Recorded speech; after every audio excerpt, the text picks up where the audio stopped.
बुद्धाय जय भीम। आज आम्ही आहे ग्राम सिल्लोडच्या बाजूला एक गाव, निसर्गरम्य असं वातावरणामध्ये बघू शकता तुम्ही माझ्या मागच्या साईडला, तर खूप असं निसर्गरम्य वातावरण आहे। आजचा महत्त्वाचा विषय जो आहे तो म्हणजेच मी निसर्गाची घेतो का काळजी। बघा, निसर्गाने आपल्याला भरभरून असं सुंदर निसर्गामध्ये झाडं, पाणी आणि त्यांना अनुषंगून आपण जीवन जगतो। असं मौलिक अशी जी हवा आहेत, जे ऑक्सिजन आपण म्हणतो, ते ऑक्सिजन आपल्याला निसर्गरूपी आपल्याला सर्व प्रदान करत आहे। आणि त्या निसर्गाची जर आपण हेळसाळणा किंवा अवहेलना करतो, हे खूप अशी निंदनीय गोष्ट आहे। तर आपण सर्वांनी निसर्गप्रेमी व्हायचं आहे, ज्यामध्ये आपण स्वच्छता तसेच आपल्याकडून होणारे जे प्रदूषण आहे, त्या प्रदूषणाला आपण आळा म्हणजे निसर्गाने आपल्याला दिलेला आहे। प्रत्येक व्यक्तिमत्वासाठी, प्रत्येक प्राणी सजीवासाठी दिलेलं जे आहे ते सर्व म्हणजे पाणी, हवा, अन्न, निवारा, ह्या सर्वच्या सर्व गोष्टी निसर्गाने आपल्याला दिलेल्या आहे। काळजी घेणे आपले प्रथम कर्तव्य आहे। ज्या निसर्गामुळे आपण जगत आहोत, त्या निसर्गाचं आपण पालन करणं हे महत्त्वाचं आहे।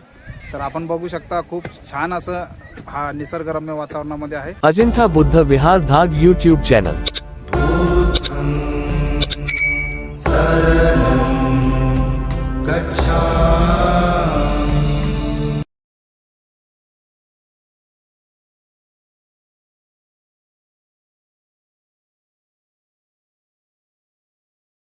एक सैनिकांच्या रूपात एक व्यक्तिमत्व मिळालं, इथे राहणारे एक स्थानिक नागरिक सुद्धा मिळाले।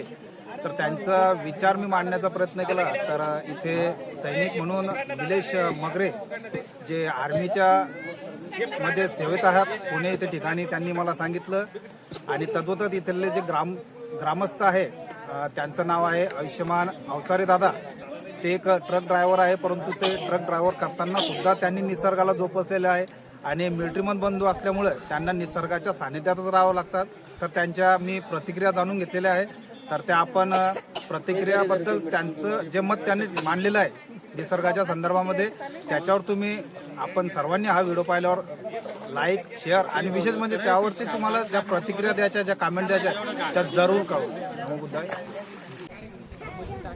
अस्थि विसर्जन करायचे असेल तर आपण पाण्यामध्ये न करता, या प्रवाहामध्ये न करता, या निसर्गाला प्रदूषित न करता आपल्या शेतामध्ये म्हणा, या आपल्या आजूबाजूला घराजवळ किंवा शेतामध्ये एखाद्या ठिकाणी ही राख, जेणेकरून ते आपलं घराचं जे मूळ खोड आहे ते आपल्या शेतामध्ये राहील। आणि त्याच्यामधून आपण त्या जागी एखादं रोपटं, पिंपळाचं म्हणा, कोणतं जे तुम्हाला आवडेल ते रोपटं लावून त्या झाडाचं आपण पुढे चालून त्यांचं फळ, त्याच्या आशीर्वादानं जे मिळेल आपण ते पुढे खाऊ शकतो।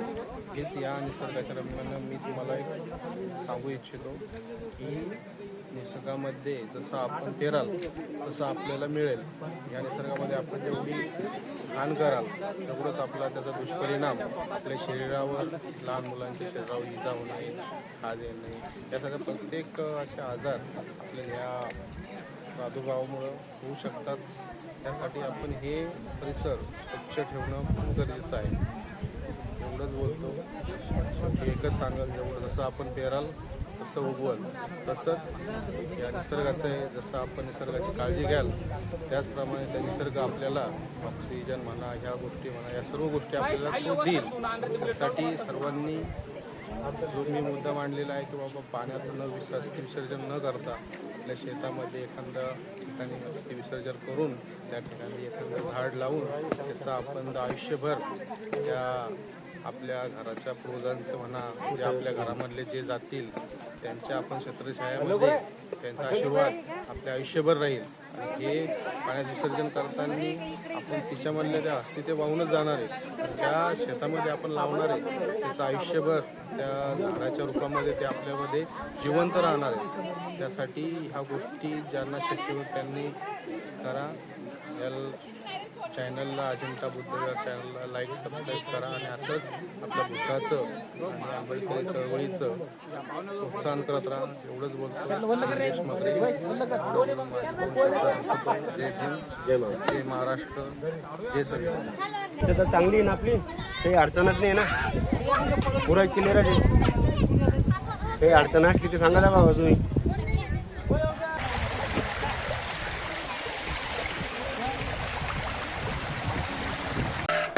सर्वांना नमो बुद्धाय, क्रांतिकारी जय भीम.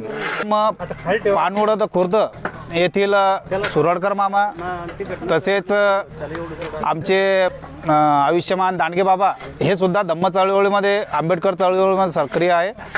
तर त्यांच्या निसर्गाच्या संदर्भामध्ये आपण थोडी प्रतिक्रिया जाणून घेऊया. सांगा, तुम्हाला निसर्ग प्रेमी म्हणून एक या परिसरामध्ये ख्याती आहे. तुमचा व्यवसाय जो आहे तो प्राण्यांना जीव लावणं म्हणा किंवा प्राण्या संदर्भामध्ये तुमची दिनचर्या राहते, बरोबर आहे? असं सांगू इच्छितो की आपल्या शेतामध्ये किंवा शेतातल्या बांधाऱ्यावरची ही जी झाडं आहे, ही झाडाची कत्तल करू नये. आणि त्या विशेष म्हणजे पुन्हा घर परत झाडे लावा, झाडे जगवा हा उपक्रम राबवावा. कारण मी स्वतः आता 7-8 दिवस झाले 2 पिंपळाची झाड आमच्या फॉरेस्टमध्ये स्वतःहून लावलेली आहे. तर बाकीच्यांना बी असं 1-2 झाडं लावावा. की प्रत्येकाने निसर्गाची जोपासना करा, प्रत्येकाने झाडे लावा, झाडे जगवा. हा जो शासनाचा निर्णय किंवा जो नियम लावलेला आहे, ज्या झाडापासून आपल्याला ऑक्सिजन मिळतो, फळ मिळतात. ग्रामीण भागामध्ये गॅस नसतो, त्यामुळे वाळलेल्या काड्यासुद्धा बघा, झाड जे आहे झाड खूप काही देऊन जातो आपल्याला. ते वाळल्यानंतर सुद्धा त्याचा काडीचा उपयोग असं मामाचं म्हणणं आहे. तर मामाच्या आव्हानाला आपण सर्वांनी प्रतिक्रिया द्या. मामाचं जे म्हणणं आहे ते कमेंटमध्ये तुम्ही सांगा आम्हाला, म्हणजे आम्हाला त्यावर आणखी चर्चा करून मामाच्या प्रतिक्रिया आपण घेऊ शकतो. मामा अरे आमचे सुरडकर मामा यांनी झाडे लावा, झाडे जगवा असा जो संदेश आहे तो महाराष्ट्र शासनाचा असो किंवा आपल्या स्वतःचा असो, झाडं आपलं सर्व काही देता असं त्यांनी संदेश दिलेला, आपण सर्वांनी तो पाळावा असे मी सर्वांना अजिंठा बुद्धविहार धाड यांच्या मार्फत आव्हान करतो. यानंतर दांडगे बाबा हे चळवळीमध्ये सक्रिय असे 25 ते 30 वर्षापासून कार्यरत आहात. धम्माची चळवळ असो, आंबेडकर चळवळ असो, स्थानिक. जय भीम, जय भीम. बरं, हे धम्माबद्दल आपण जेवढी माहिती लोकांना देतो, पण मग ते धम्माबद्दल आपण घरोघर जाऊन जरी सांगतो, पण त्यातले 50% लोक मानतात आणि 50% लोक काही मानत नाही. बरोबर आहे. आम्ही धम्म चळवळीसाठी प्रत्येक बौद्ध विहारामध्ये जातो आणि लोकांना त्याच्याबद्दल प्रतिक्रिया देतो किंवा प्रत्येक रविवारी बौद्ध समाजाने बौद्ध वंदना घेण्यासाठी यायला पाहिजे. त्यामधले काही लोक येतात, काही येत नाही. त्याच्यामुळं काय होतं, आपण प्रबोधन करायला गेल्यानंतर काही लोक थांबतात, काही थांबत नाही. त्याच्यामुळं असं वाटतं की बाबा प्रत्येक बौद्ध विहारामध्ये प्रत्येक रविवारी जाऊन बौद्ध वंदना घ्यायला पाहिजे, असं माझं म्हणणं आहे. पण त्याबद्दल मग काय लोकांना आपण जे सगळं काही सांगतो, पण ते काही जे जाणणारे लोक राहतात त्याच्यासाठी ते 10-20 मिनटं दररोजचे बौद्ध व्यवहारमध्ये येतात आणि पंचशिला घेतात, निघून जातात. मग त्याच्यानंतर काय होतं, आपल्या समाजामध्ये जे काही नवतरुण मंडळी यांनी त्यामध्ये सहभाग घ्यायला पाहिजे. ते पाहिजे तेवढ्या घेत नाही की बुवा जे वयोवृद्ध लोक सांगतात वाचन असं होतं, तर ते काही करतात आणि काही करत नाही. त्याच्यामुळं बौद्ध विहारामध्ये जाऊन प्रत्येक गावामध्ये धम्माबद्दल माहिती द्यायला पाहिजे, असं मी एवढं सांगू शकतो. बद्दल माझं म्हणणं आहे की आंबेडकर चळवळीमध्ये आपण काय करतो, प्रत्येक गावातून 1-1, 2-2 का होत नाही आंबेडकर चळवळीचा पुढारी पाहिजे, पण ते प्रत्येक गावात कुठेही दिसायला तयार नाही. बरं, एखादा पुढारी जर लाभला तर तो स्वतःचा स्वार्थ पाहतो, बाकीच्या लोक समाजाचे काही घेणं देणं नाही. त्याला फक्त आपला स्वतःचा स्वार्थ पाहिजे. याच्यासाठी धम्माची चळवळीमध्ये प्रत्येक गावात आम्ही सांगत राहतो बाबासाहेबांची चळवळी जिवंत ठेवायला पाहिजे. पण काही भागामध्ये जिवंत चळवळ, आमच्या सिल्लोड तालुक्यामध्ये जिवंत चळवळी बाबासाहेबाचा जिवंत जिव्हाळा आहे. त्याच्याबद्दल सिल्लोड तालुक्यामध्ये आम्ही आमचे कार्यकर्ते घेऊन फिरत राहतो. जगवा झाडे जगवा हा शासनाचा कार्यक्रम आहे. आम्ही प्रत्येक दरवर्षाला ग्रामपंचायतमध्ये झाडे लावा, झाडे जगवा हा उपक्रम आम्ही राबवत असतो. पण आम्ही प्रत्येक ग्रामपंचायतीमध्ये ठरलेलं होतं की आम्ही दरवर्षी ग्रामपंचायत आमची झाडे वाढतात आणि प्रत्येकाला 5-5 झाडं देतात. त्यातले काही झाडे वाढी लागतात, काही लागत नाही. पण आम्ही ग्रामपंचायतमध्ये आता पण 500 ते 600 झाडं आज जिवंत आहेत. सुरुवातीला पौर्णिमा चालू करायच्या होत्या, त्यावेळेस मी स्वतःहून बाबासाहेबाच्या आणि गौतम बुद्धाच्या मूर्तीची पूजा करून मी पौर्णिमेला सुरुवात केली. मग त्याच्यानंतर आम्ही आमचे 22-24 घरं होते इथले, तर त्या प्रत्येकाने आम्ही चिठ्ठ्या टाकून प्रत्येक महिन्याला पौर्णिमा करत होतो. पण मग काही कारणास्तव या जोखाट्यामुळे थोडंसं मागं पुढं झाल्यामुळे ती त्याला स्थगिती आली. तर भविष्यात परत चालू होणार का? भविष्यात आपण प्रयत्न करू आणि चालू करू नवीन वर्षामध्ये. चला, खूप मोठा संकल्प यांनी परत राबवायचा प्रयत्न दर्शवलेला आहे की येणाऱ्या नवीन वर्षामध्ये सुरुवात बी आपणच केली होती ना. सुरुवात पण या पौर्णिमेची यांनीच केलेली होती आणि त्यांचा असा संकल्प आहे की येणाऱ्या 2026 1 जानेवारी 2026 पासून परत हा कार्यक्रम राबवणार आहे.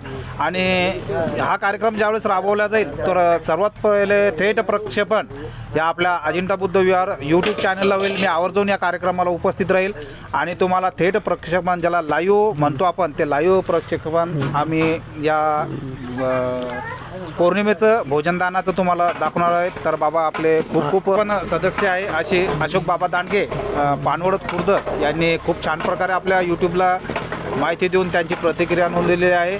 मी जय भीम, नमो बुद्ध. अजिंठा बुद्ध विहार धाग यूट्यूब चॅनल.